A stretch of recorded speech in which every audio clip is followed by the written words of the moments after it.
স্বাগতম আছেন সংবাদে আপনাদের সঙ্গে আছি আমি মৌমিতা জান্নাত। সাবেক প্রধান বিচারপতি এবিএম খায়রুল হককে গ্রেফতার করেছে গোয়েন্দা পুলিশ। সকাল 8:30টার দিকে রাজধানীর ধানমন্ডির বাসা থেকে তাকে গ্রেফতার করা হয়।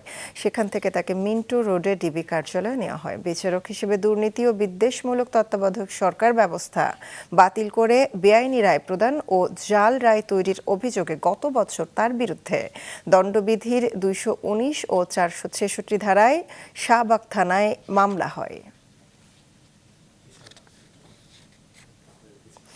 মাইলস্টোন স্কুল অ্যান্ড কলেজে বিমান বিধ্বস্তের ঘটনায় আহতদের জাতীয় বার্ন অ্যান্ড প্লাস্টিক সার্জারি ইনস্টিটিউটের চিকিৎসায় সহায়তা দিচ্ছে ভারত থেকে আসা চিকিৎসক প্রতিনিধি দল। দিল্লির রাম মনোহর লোহিয়া হাসপাতাল এবং সফদারজং হাসপাতালের অভিজ্ঞ চিকিৎসক ও নার্সদের নিয়ে গঠিত এই প্রতিনিধি দলটি গত রাতে ঢাকায় পৌঁছায়। আহতদের উন্নত চিকিৎসা নিশ্চিত করতে ভারত এই চিকিৎসক দল পাঠিয়েছে। এই চিকিৎসক দলটি বাংলাদেশের চিকিৎসকদের সঙ্গে আহতদের চিকিৎসায় সার্বিক বিষয়ে পর্যবেক্ষণ এবং পরামর্শ দেবেন। আহতদের মধ্যে বার্ন অ্যান্ড প্লাস্টিক সার্জারি ইনস্টিটিউটে ৪৫ জন রোগীর চিকিৎসাধীন রয়েছে। এর মধ্যে ৩০ জনের অবস্থা আশঙ্কাজনক এবং তাদের মধ্যে ৮ জন গুরুতর অবস্থায় রয়েছেন।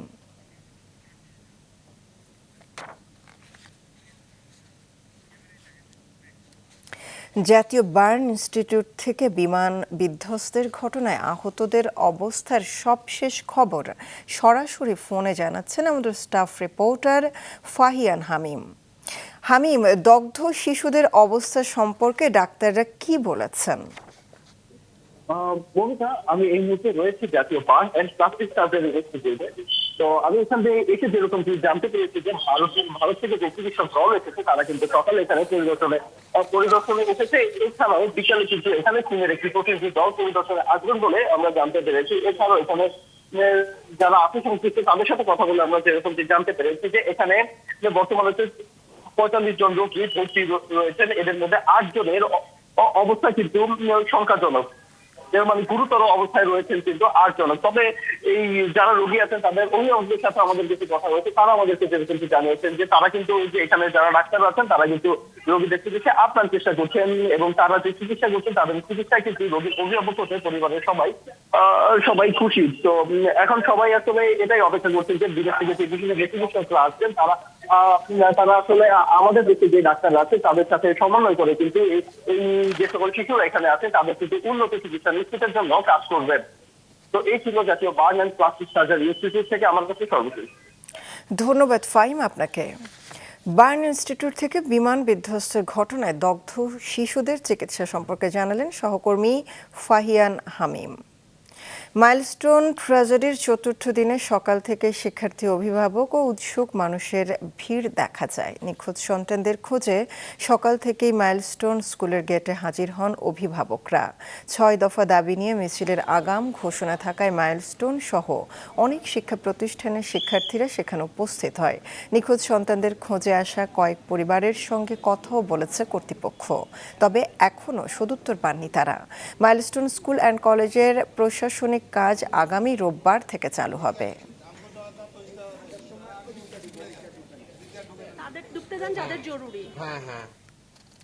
দর্শক, মাইলস্টোন স্কুল ও কলেজ প্রাঙ্গণ থেকে সেখানের অবস্থা সরাসরি জানাচ্ছেন বিশেষ প্রতিনিধি কাউসার সোহেলি। উদ্বিগ্ন অভিভাবকরা কি বলছেন? উদ্বিগ্ন অভিভাবক বলতে আমরা এখানে এসে যেটুকু পেয়েছি মৌমিতা, সেটা হলো আমরা 3টি পরিবার পেয়েছি যাদের সন্তানদের পাওয়া যায়নি। সেই একজন মা এবং 2 জন ফ্যামিলি মেম্বার এসেছেন। এদের সবার আসলে উৎকণ্ঠা যে তারা তথ্য জানতে চান। আর এর পাশাপাশি আমরা তাদেরকে দেখেছি যে সেই 3টি পরিবারকে স্কুল কর্তৃপক্ষ ভেতরে নিয়ে গেছেন, কর্তৃপক্ষ কথা বলেছেন তাদের সাথে এবং তারা বেরিয়ে আসার পর আমরা তাদের সাথে কথা বলতে চেয়েছি, কিন্তু তারা আমাদের সাথে এই মুহূর্তে কথা বলতে আপত্তি জানিয়েছেন। আর যারা নিখোঁজ নয় কিন্তু ক্ষতিগ্রস্ত পরিবার, যে সেই অভিভাবকরা তারাও এসেছেন, তাদের মধ্যেও কথা বলে যেটুকু জানলাম অনেকের ভেতরে একটি ক্ষোভ আছে যে এরকম একটি জায়গায় স্কুল করা হয়েছে যেখানে এরকম দুর্ঘটনা ঘটছে এবং বাচ্চারা আন্দোলন করছে, তাদেরকে বাসায় ফোন করে আন্দোলনে অংশ না নেওয়ার জন্য অভিভাবকদেরকে ফোন করা হচ্ছে, এই ধরনের অভিযোগও তারা করেছেন।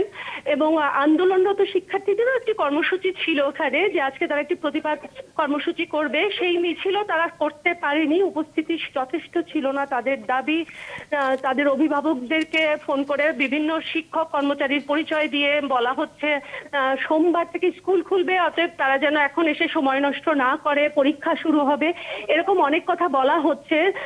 এইরকম একটি পরিস্থিতিতে আসলে সবাই উৎকণ্ঠিত ভাবে অপেক্ষা করছে যে নিখোঁজদের যেমন সন্ধান ক্ষতিগ্রস্ত অভিভাবকরা পান, তেমন যে বাচ্চারা এখন ট্রমাটাইজ আছে, মানসিকভাবে অনেক বেশি ক্ষতিগ্রস্ত আছে, তাদের এই মুহূর্তে স্কুল খুলে পরীক্ষা বা কোনো সিস্টেমের মধ্যে আনলে তারা মানসিকভাবে আরো ক্ষতিগ্রস্ত হবে।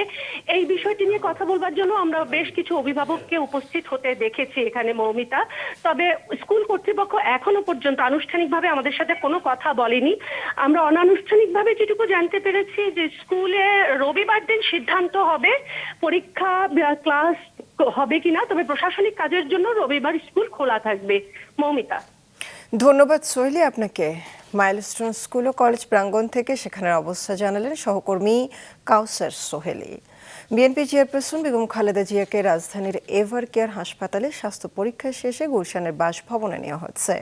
গত রাত 1:48 তাকে হাসপাতালে নেওয়া হয়। মেডিকেল বোর্ডের পরামর্শে চেক আপের জন্য তাকে হাসপাতালে নেওয়া হয়। স্বাস্থ্য পরীক্ষা শেষে রাত 3টার দিকে বাসে ফেরেন বিএনপি চেয়ারপারসন। এর আগে গত 19 জুন তিনি স্বাস্থ্য পরীক্ষার জন্য এভার কেয়ার হাসপাতালে গিয়েছিলেন। লন্ডন থেকে দেশে ফেরার পর তিনি এই হাসপাতালের মেডিকেল বোর্ডের তত্ত্বাবধানে রয়েছেন। ব্রাহ্মণবাড়িয়া সার্কিট হাউস মিলনায়তনে সকালে 10টায় জুলাই গণঅভ্যুত্থানের শহীদ ও আহত পরিবারের সাথে সাক্ষাতের মধ্য দিয়ে শুরু হয় দেশ গড়তে জুলাই পদযাত্রার কর্মসূচি। দুপুরে শহরের কাউতলি মোড় এলাকা থেকে পদযাত্রা শুরু হবে। পদযাত্রাটি ফারুকি পার্ক সড়ক, মৌরাইল কলেজ মোড়, টিএ রোড হয়ে শহরের প্রধান সড়ক প্রদক্ষিণ করবে। পরে পৌর মুক্ত মঞ্চে সমাবেশ হবে। এদিকে পদযাত্রা সমাবেশকে ঘিরে কেন্দ্রীয় নেতৃবৃন্দকে স্বাগত জানাতে শহরের গুরুত্বপূর্ণ পয়েন্টে নির্মাণ করা হয়েছে তোরণ। শহর ছেয়ে আছে ব্যানার আর ফেস্টুনে। কর্মসূচিকে নির্বিঘ্ন করতে নেওয়া হয়েছে কড়া নিরাপত্তামূলক ব্যবস্থা। সমাবেশ শেষে এনসিপির নেতারা হবিগঞ্জের উদ্দেশ্যে রওনা দেবেন। সমালোচনার মুখে কর্মকর্তা কর্মচারীদের পোশাক সংক্রান্ত নির্দেশনা প্রত্যাহার করেছে কেন্দ্রীয় ব্যাংক। সকালে বিষয়টি নিশ্চিত করেছেন সংস্থাটির মুখপাত্র। তিনি জানান, সামাজিক প্রেক্ষাপট বিবেচনায় বাংলাদেশ ব্যাংকে কর্মরত সকল স্তরের কর্মকর্তা কর্মচারীদের অফিস সময়ে পেশাদার ও মার্জিত পোশাক পরিধানের পরামর্শ প্রদানের বিষয়ে স্ব বিভাগীয় সভায় আলোচনায় সিদ্ধান্ত নেওয়া হয়। তবে এ বিষয়ে কোনো নীতিগত সিদ্ধান্ত গ্রহণ করা হয়নি এবং এ সংক্রান্ত কোনো সার্কুলারও জারি করা হয়নি। মিডিয়ার মাধ্যমে অভ্যন্তরীণ এ বিষয়টি বিদেশে অবস্থানরত গভর্নরের নজরে এলে তিনি ক্ষোভ প্রকাশ করেন। তার নির্দেশে বিষয়টি প্রত্যাহার করা হয়েছে বলে জানান মুখপাত্র। এর আগে গতকাল সর্বস্তরের কর্মকর্তা কর্মচারীদের জন্য ড্রেস কোড নির্ধারণের ঘোষণা দেয় বাংলাদেশ ব্যাংক। সেখানে নারী কর্মীদের ছোট হাতা ও ছোট দৈর্ঘ্যের পোশাক ও লেগিংস না পরার নির্দেশনা দেওয়া হয়েছিল। উৎসব মুখর পরিবেশে চলছে কেবল অপারেটরস অ্যাসোসিয়েশন ও বাংলাদেশ কোয়াবের দ্বিবার্ষিক নির্বাচন। রাজধানীর রাজুক হাতিরঝিল ম্যানেজমেন্ট ভবনের এলিট কনভেনশন হলে সকাল 9টা থেকে শুরু হয়েছে ভোট গ্রহণ, যা চলবে বিকেল 4টা পর্যন্ত। নির্বাচনে মোট 38 জন প্রার্থী প্রতিদ্বন্দ্বিতা করছেন। এই নির্বাচনে সারা দেশের 8টি বিভাগের 610 জন ভোটার তাদের ভোটে 33 জনকে নির্বাচিত করবেন। নির্বাচিতরা আগামী 2 বছরের জন্য সংগঠনটি পরিচালনার জন্য সভাপতি, সাধারণ সম্পাদক সহ 33 সদস্যের কমিটি মনোনয়ন করবেন। খেলার খবর। 3 ম্যাচ সিরিজের তৃতীয় ও শেষ টি-20তে আজ পাকিস্তানের বিপক্ষে খেলবে বাংলাদেশ। মিরপুরে ম্যাচ শুরু হবে সন্ধ্যা 6টায়। প্রথম 2 ম্যাচ জিতে এরই মধ্যে সিরিজ নিশ্চিত করেছে টাইগাররা। এবার পাকিস্তানকে হোয়াইট ওয়াশ করার লক্ষ্যে লিটনদের সামনে। এর আগে সবশেষ ওয়েস্ট ইন্ডিজকে টি-20 সিরিজে হোয়াইট ওয়াশের লজ্জা দিয়েছে বাংলাদেশ। সিরিজে 2 ম্যাচে জয়ের পথটা সহজ করেছে বোলাররা। মোস্তাফিজ শরীফুল ও তানজিম সাকিব 3 পেসারই দারুণ ছন্দে আছেন। শেখ মেহেদী, রিশাদ ও শামীম পাটোয়ারিও প্রয়োজনে জ্বলে উঠছেন। এই ছিল এখনকার মতো। ফেসবুক আপডেট পেতে ভিজিট করুন মাছরাঙা টেলিভিশনের পেজ। ইউটিউব চ্যানেলেও দেখতে পারেন আমাদের সংবাদ প্রতিবেদন অনুষ্ঠান। আমাদের পরবর্তী সংবাদ দুপুর 2টায় দেখার আমন্ত্রণ রইল।